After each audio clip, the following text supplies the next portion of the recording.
ನೀವೇನಾದರೂ ನಿದ್ರಾಹೀನತೆಯಿಂದ ಬಳಲ್ತಾ ಇದ್ದು ನಿದ್ದೆ ಮಾಡಲಿಕ್ಕಾಗಿ ಈ ನಿದ್ದೆ ಮಾತ್ರೆಯನ್ನು ತಗೊಳ್ಳೋದು ಅಥವಾ ಕೆಲವರು ಕುಡಿತದ ಅಭ್ಯಾಸವನ್ನು ಕೂಡ ಮಾಡ್ಕೊಂಡಿರ್ತಾರೆ. ಈ ರೀತಿ ಏನೇ ಅಭ್ಯಾಸಗಳಿದ್ರೂ ಅದನ್ನೆಲ್ಲದನ್ನು ಇವತ್ತೇ ಬಿಡಿ. ಅದಕ್ಕೆ ಬದಲಾಗಿ ನಿಮಗೆ ನಿದ್ದೆ ಮಾಡಲಿಕ್ಕೆ ಒಂದು ಅತ್ಯುತ್ತಮವಾದಂತಹ ಒಂದು ಮನೆಮದ್ದನ್ನು ಹೇಳಿದ್ದೇನೆ. ಇದನ್ನು ಮಾಡಲಿಕ್ಕೆ ತುಂಬ ಸುಲಭ ಮತ್ತು ತುಂಬ ಎಫೆಕ್ಟಿವ್ ಆಗಿರುವಂಥದ್ದು. ವಿಡಿಯೋನ ಸಂಪೂರ್ಣವಾಗಿ ನೋಡಿ, ಟ್ರೈ ಮಾಡಿ. ನಮಸ್ಕಾರ ಎಲ್ರಿಗೂ, ಅಮ್ಮಿಸ್ ಲೈಫ್ ಸ್ಟೈಲ್ಗೆ ಸ್ವಾಗತ. ಸ್ನೇಹಿತರೆ, ಇವತ್ತು ನಾನು ನಿಮಗೆ ಈ ಸ್ಲೀಪಿಂಗ್ ಡಿಸಾರ್ಡರ್ ಅಥವಾ ಇನ್ಸೋಮ್ನಿಯಾ ಅಥವಾ ನಿದ್ರಾಹೀನತೆ ಸಮಸ್ಯೆ ಇರ್ತದಲ್ಲ, ಇದರಿಂದ ಹಲವಾರು ಜನ ಬಳಲ್ತಾ ಇರ್ತಾರೆ. ಅಂದರೆ ಸರಿಯಾಗಿ ನಿದ್ದೆನೇ ಬರಲ್ಲ. ನಿದ್ದೆ ಬಂದಿಲ್ಲ ಅಂದರೆ ಬೇರೆ ಬೇರೆ ಸಮಸ್ಯೆಗಳು ಉಂಟಾಗ್ತದೆ ನಮಗೆ. ಈ ನಿದ್ರಾಹೀನತೆಗೆ ಒಂದು ಸಿಂಪಲ್ ಆಗಿರುವಂತಹ ಮನೆಮದ್ದನ್ನು ಹೇಳ್ತಾ ಇದ್ದೇನೆ. ಮಾಡಲಿಕ್ಕೆ ತುಂಬ ಸುಲಭ. ಬೇಕಿರುವಂಥ ಇಂಗ್ರೀಡಿಯೆಂಟ್ ಕೇವಲ ಒಂದೇ ಒಂದು ಇಂಗ್ರೀಡಿಯೆಂಟ್. ಅದೇನು ಅಂತ ಹೇಳಿದರೆ ಬಡೆ ಸೊಪ್ಪು ಅಥವಾ ಫೆನಲ್ ಸೀಡ್ಸ್. ಇದು ಸಾಮಾನ್ಯವಾಗಿ ನಿಮ್ಗೆ ಎಲ್ಲ ಅಂಗಡಿಗಳಲ್ಲೂ ಸಿಗ್ತದೆ. ಈಗ ಈ ಮನೆಮದ್ದನ್ನು ಹೇಗೆ ಮಾಡ್ಕೊಳ್ಳೋದು ಅಂತ ನಾನು ನಿಮ್ಗೆ ಹೇಳ್ತೇನೆ. ಪುಡಿ ಮಾಡುವಂಥ ಮಿಕ್ಸಿ ತೊಗೊಳ್ಳಿ. ಇದಕ್ಕೆ 1.5 ಇಂದ 2 ಚಮಚದಷ್ಟು ಈ ಫೆನಲ್ ಸೀಡ್ಸ್ ಅಥವಾ ಬಡ ಸೊಪ್ಪನ್ನು ಹಾಕ್ಕೊಳ್ಳಿ. ನಂತರ ಇದನ್ನು ಚೆನ್ನಾಗಿ ಪುಡಿ ಮಾಡ್ಕೋಬೇಕು ನಾವು. ಈಗ ಒಂದು ಪಾತ್ರೆಯಲ್ಲಿ 1 ಗ್ಲಾಸಷ್ಟು ನೀರನ್ನು ತಗೊಳ್ಳಿ.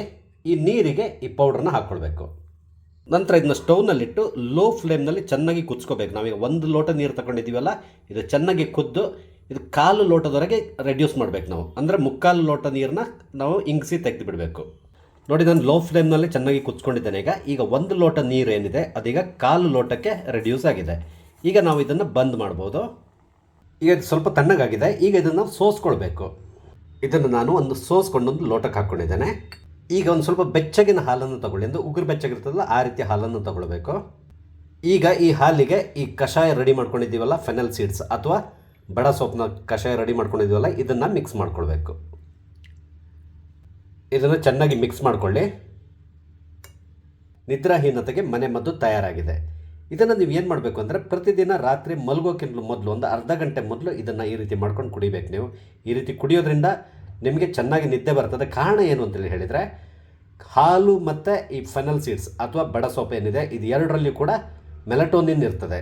ಇದು ನಿಮಗೆ ನಿದ್ದೆ ಬರಲಿಕ್ಕೆ ತುಂಬ ಸಹಾಯ ಮಾಡ್ತದೆ. ಅದೇ ರೀತಿಯಲ್ಲಿ ನಿಮ್ಮ ನರದ ಸಿಸ್ಟಮ್ ಏನಿದೆ ಅದು ತುಂಬ ರಿಲ್ಯಾಕ್ಸ್ ಆಗೋ ರೀತಿಯಲ್ಲಿ ನೋಡ್ಕೊಳ್ತದೆ. ನಿಮ್ಮ ಜೀರ್ಣಕ್ರಿಯೆಗೂ ಕೂಡ ತುಂಬ ಒಳ್ಳೆಯದು. ಆದ್ದರಿಂದ ನೀವು ಇದನ್ನು ನೈಟ್ ಟೈಮ್ನಲ್ಲಿ ಕುಡಿಯೋದ್ರಿಂದ ನಿಮ್ಗೆ ಚೆನ್ನಾಗಿ ನಿದ್ದೆ ಬರ್ತದೆ.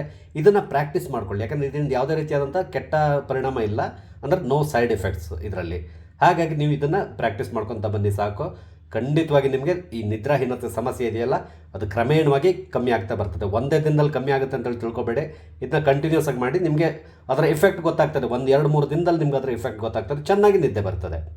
ನೋಡಿದ್ರಲ್ಲ, ನಿದ್ದೆ ಮಾಡಲಿಕ್ಕೆ ಒಂದು ಸಿಂಪಲ್ ಆಗಿರುವಂತಹ ಮನೆಮದ್ದನ್ನು ಹೇಳಿದ್ದೇನೆ. ನೀವು ನಿದ್ದೆ ಮಾತ್ರೆ ತೊಗೊಳ್ಳೋದು ಅಥವಾ ಬೇರೆ ಬೇರೆ ಅಭ್ಯಾಸಗಳನ್ನು ಬೆಳೆಸ್ಕೊಳ್ಳೋದು, ನಿದ್ದೆ ಬರ್ತಾ ಇಲ್ಲ ಅಂತ ತಿಳ್ಕೊಂಡು ಈ ರೀತಿ ಏನಿದ್ರು ಕೂಡ ಅದನ್ನೆಲ್ಲದನ್ನು ಇವತ್ತೇ ಸ್ಟಾಪ್ ಮಾಡಿ ನಾನು ಹೇಳಿರುವಂಥ ಈ ಮನೆಮದ್ದನ್ನು ಟ್ರೈ ಮಾಡಿ. ನಿಮಗೆ ನನ್ನ ಈ ವಿಡಿಯೋ ಇಷ್ಟ ಆಗಿದ್ದಲ್ಲಿ ದಯವಿಟ್ಟು ಲೈಕ್ ಮಾಡಿ, ಶೇರ್ ಮಾಡಿ. ಹಾಗೆ ದಯವಿಟ್ಟು ನನ್ನ ಚಾನಲ್ ಸಬ್ಸ್ಕ್ರೈಬ್ ಮಾಡಿ, ನಂಗೆ ಸಪೋರ್ಟ್ ಮಾಡಿ. Thank you.